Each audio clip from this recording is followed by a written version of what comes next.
So many questions begin to arise now. First, why wasn't the speech released before this time, and then renaming University of Lagos, and then talking about security? And your assessment, first and foremost, let's take a generic look at that delivery and the speech. What are your thoughts now?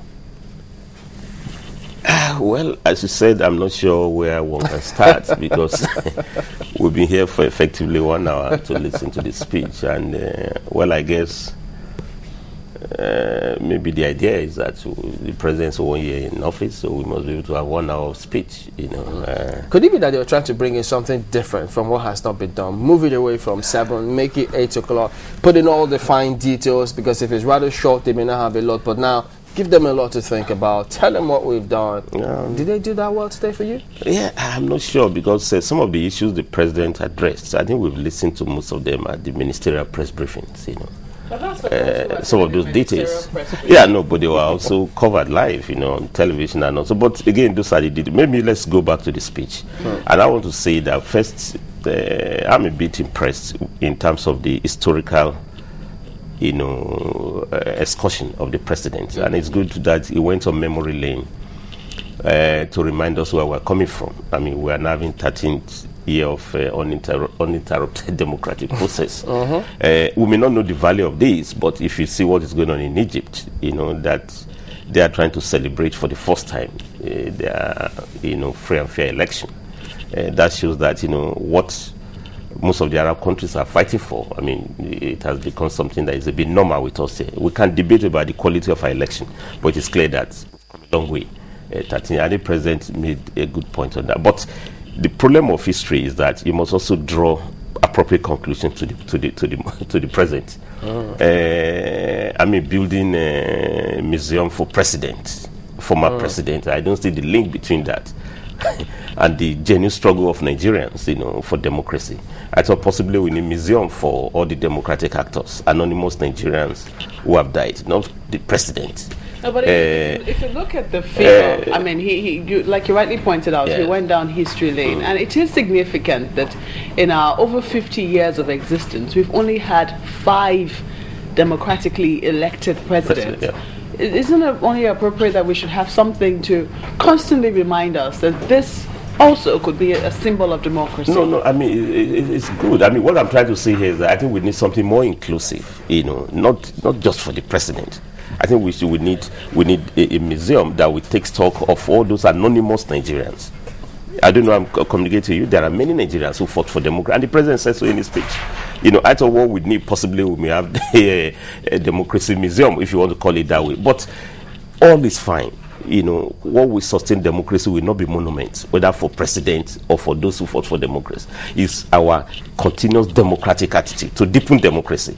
And as far as I'm concerned, and I'm really concerned that those good points the president raised, 1 man, 1 vote, 1 woman, 1 vote, 1 person, 1 vote, it's been said so. Most of those ideals, they are not shared.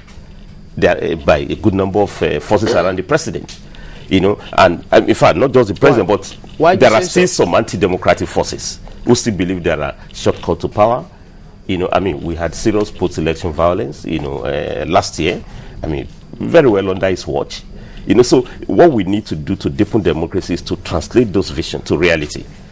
You know, and a lot of contestations are still going on in terms of whether, you know, people must respect the outcome of ballot boxes. Let me bring this and for me, that's far more important than building monuments, either for previous president, or the case maybe. But the case of Abiola, I think, is extremely commendable because it's long overdue. He was one hero of democracy, you know, who fought for democracy to do so. But I even want to say so. Maybe what our commitment should be beyond naming a university after him is to make sure we never have a framework again. Okay, all right. That will be able to produce winners of election in which they are taken to prison and they will return their corpses. Right, and for me, that is far more the challenge for all of us to work towards. It's interesting, the kinds of response we see on the social network at the moment. They're all listening and watching the speech, and it looks as though a lot of them seems to pick up that last part of the speech, and well, the reasons best known to them. But overall, yes, it was almost an hour speech, and we saw him talk about education, health, security, some parts of corruption, and he just went on. But I wonder what people take away. What do you take away from the speech? Well, as you said,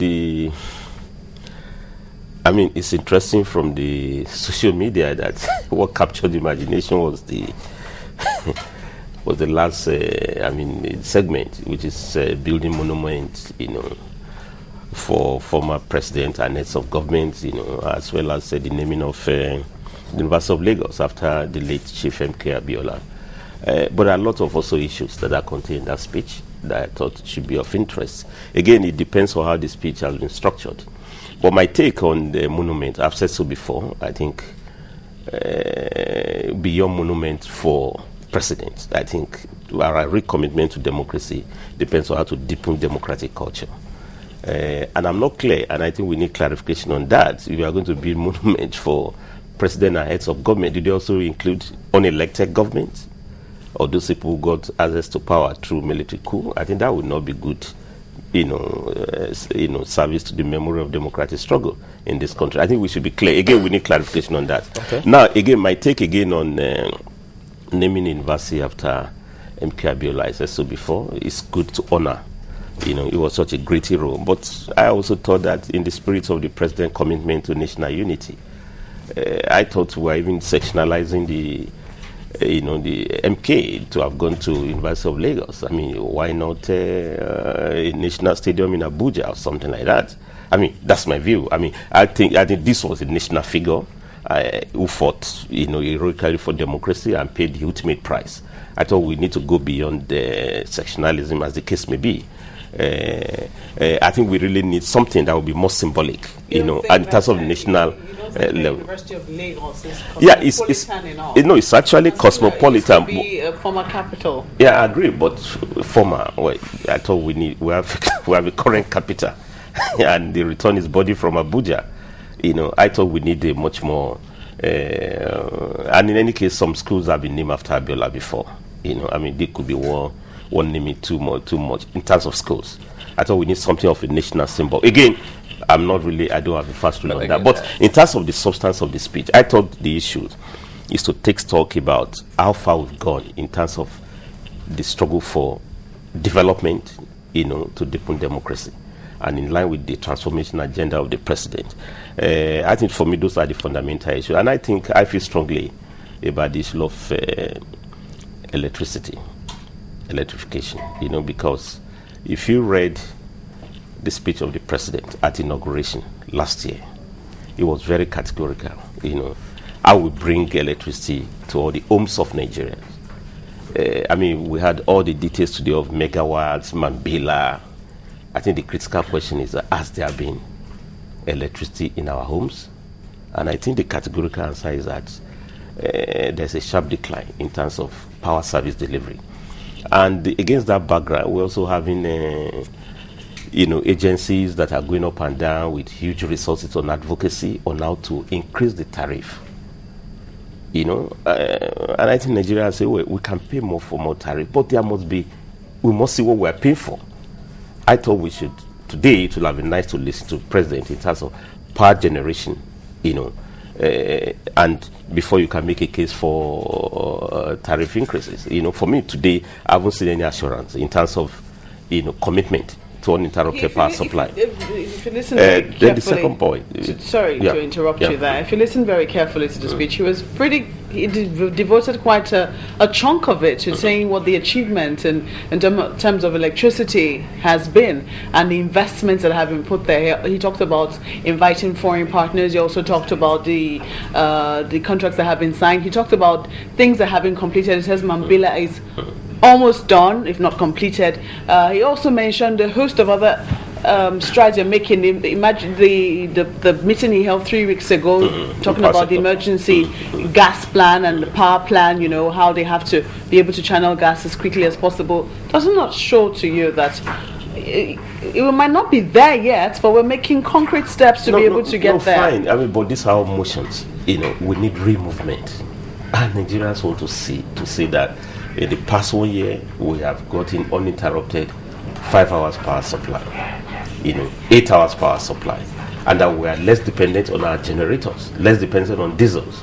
For us now, it's double jeopardy. So generation is not exactly translated into transmission. Great transmission, and I think the bottom line, and that's why this new tariff can fly, it can only fly if people see what they are paying for. Because in real terms now, we actually pay more.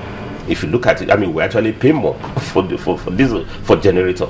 But you know, at least your generator will work. What Nigeria says that what should we pay for? Public power that is not really, concretely supplied. Then the second quick point I want to raise about that, which I find very interesting in the president's speech, is the issue of security, in relation to issue of terror, terrorism. Again, if you listen to his speech at inauguration, there was no such word, which means, we've moved from relative security about a year ago to serious problem of security challenge. And I thought, I listened to the president and I know his commitment to put an end to this terrorism, but I think we need more practical assurances, in terms of where we are getting there. Yeah, I mean, how we are going to resolve it. Because he went on historic lane to say, we remember where we came before. Media houses were being attacked. Of late, media house had been attacked serially. And what we were told we'll have had today is to say, these are people that were arrested. This is the process of prosecution. And that we be able to show that our government is truly on top. There are a lot of culprits that have been paraded, but we haven't seen any concrete prosecution. To say so that we are on top of the root of this crisis in the true sense of the word. But what I'm saying here is that we've moved from relative security to some high level of insecurity. Of course, I also know the effort of government to be on top of this, but we need concrete assurance to do so. I mean, there are still roadblocks in a good number of the country. You can't really move. Light life has disappeared. Businesses have collapsed, as the case may be. Then the last one, which I think, before we go into this, is the issue of unity. The president was so upbeat last year. Our unity is assured. Our purpose is clear. I mean, if I get it very well, in fact, he said our unity is firm. Our purpose is strong. That's what he said last year. I think... Didn't you say the same thing? Yeah, no. Towards the end of the speech? Toward the end of the speech. And I think we need to encourage our president not to be... his narrative should not be in the negative. When the president said Nigeria will not disintegrate, it's different from we're integrating the country. I don't know how I'm communicating. You don't even need to use that word. I mean, it was so firm, upbeat last year. Our unity is firm. Our purpose is strong. It's in the positive. When the president engages in narrative for it will not disintegrate, you're already buying into the mindset of the forces of disintegration. Doesn't that show that he is not what we need to what he must do and what we elected him to do is to roll out concrete plans of concrete integration. But they've been rolling out plans. Not just plans, but concrete measures to assure us of that. And to do so mean that we need high level of statesmanship. I'm so encouraged from your new segment of Nigerians who have stood up to say, no, people should stop the race towards 2015 now. Because the forces that are saying, they are forces of, sectionalism. I mean, there are unelected people, unelectable people who have occupied public space. Our son is there. Our son must go for... those things are not strengthening the firmness of unity, which the president talked about last year. But and I thought he should be able to, even in his address, to be able to say, now, this is the time for governance. But I think he said that in this one line, in his quote, he said, democracy is stable, its future is bright. Isn't that what we're getting now? Yeah, but what I'm trying to say here is that if it is so, fantastic. Then you don't need to beg the issue. No, if it is so, I mean, if it's... In other words... Yeah, he says so. I mean, if it is so, then you don't need to beg the issue. Nigeria will not disintegrate. I mean, we don't need such concept because everybody knows that you've gotten the commitment to unity. What I'm trying to say is that, you see, there are some forces that keep on toasting these terms. And I think the president should think outside that box, to reaffirm and work towards that unity rather than using the same categories. Our narrative should be in the positive, not in terms of negativity, in terms of the word disintegration. And I think we need practical steps to assure that. And that would mean that the president, as much as possible, should curtail forces, that I try to appropriate his presidency, not for national agenda, but for complete national... I'm sure you were excited with the post reforms he talked about. Once upon a time, it takes 30 days for you to get your goods cleared from the ports, but now you have 7 days, and they're aiming to achieve. No, again, good effort at reforms of the port. I mean, certainly you can't really say this administration is not making effort to clear the port. But my quick reaction to that is that you are clearing cargoes. I mean, are we going to be building cargo economies? Because you are clearing the cargo for imports.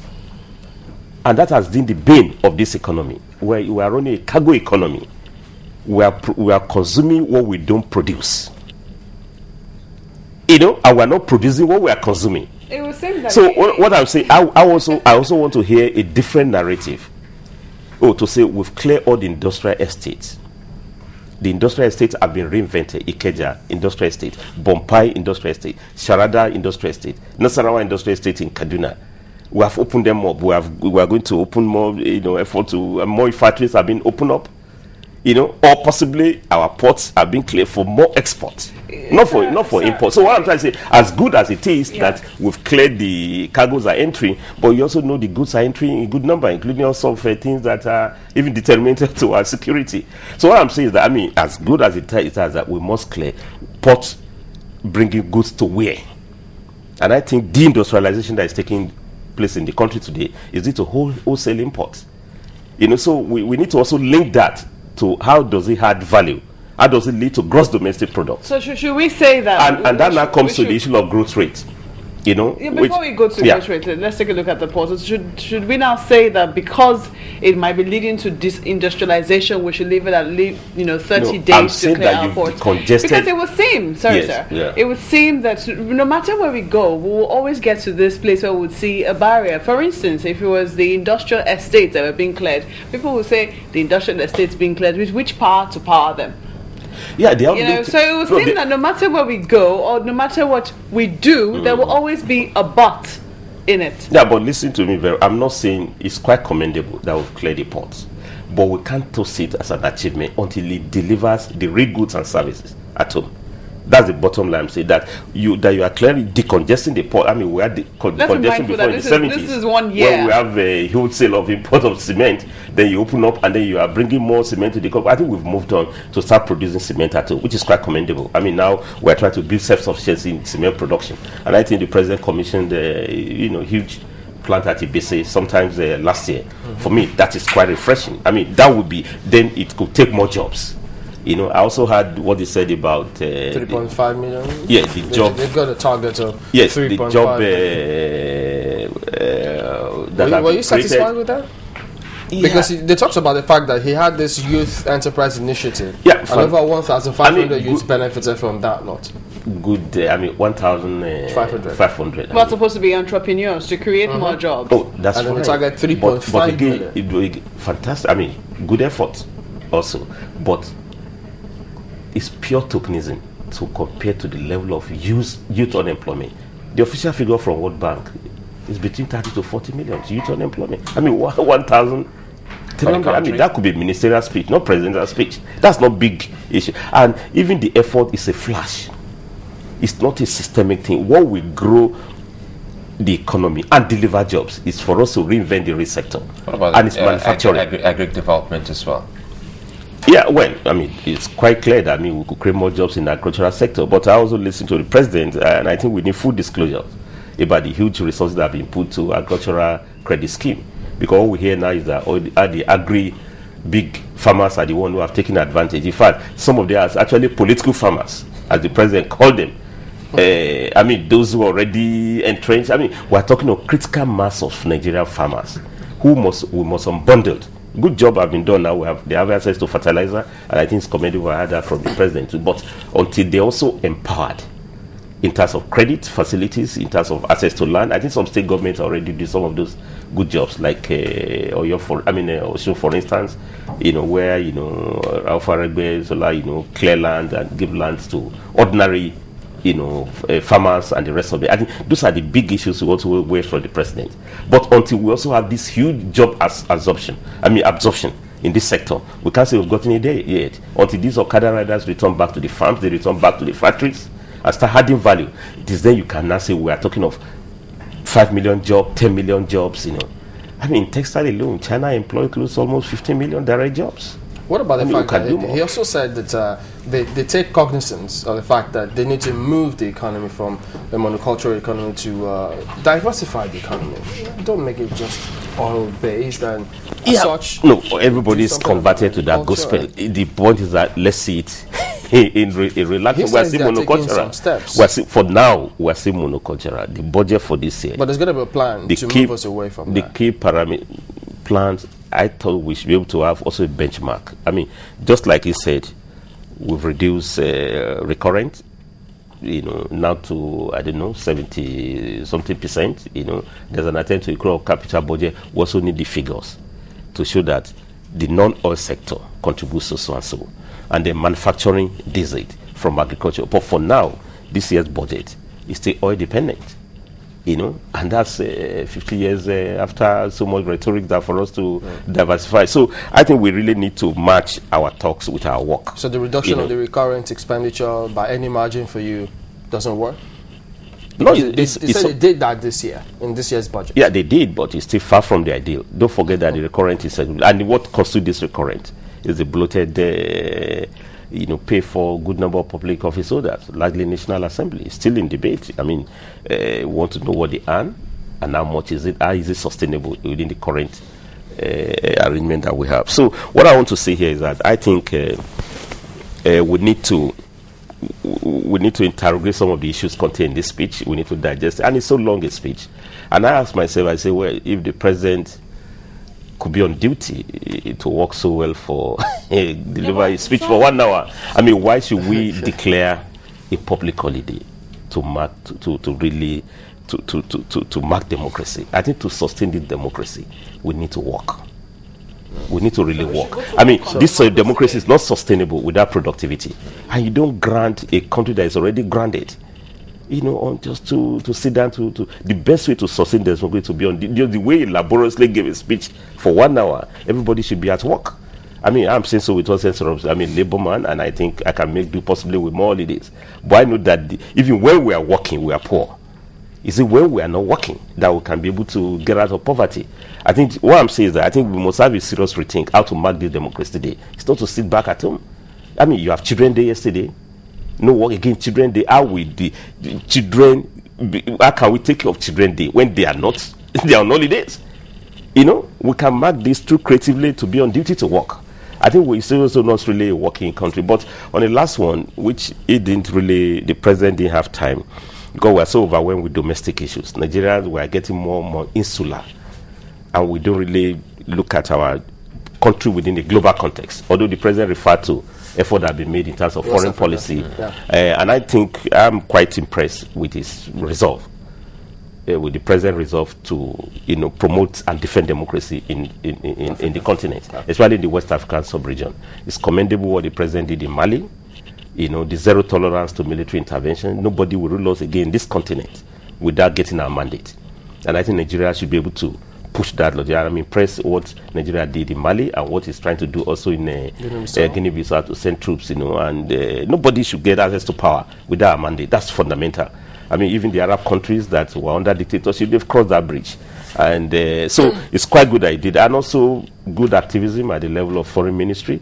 I mean, we saw what Ashiru did with respect to South Africa.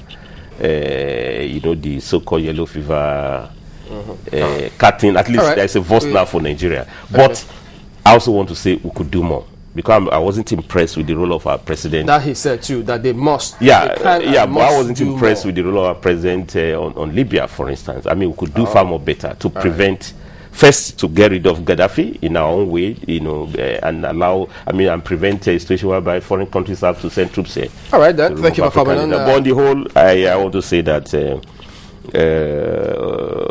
13 years of democracy, we need to deepen it further, and to do so means that we should be on duty to work.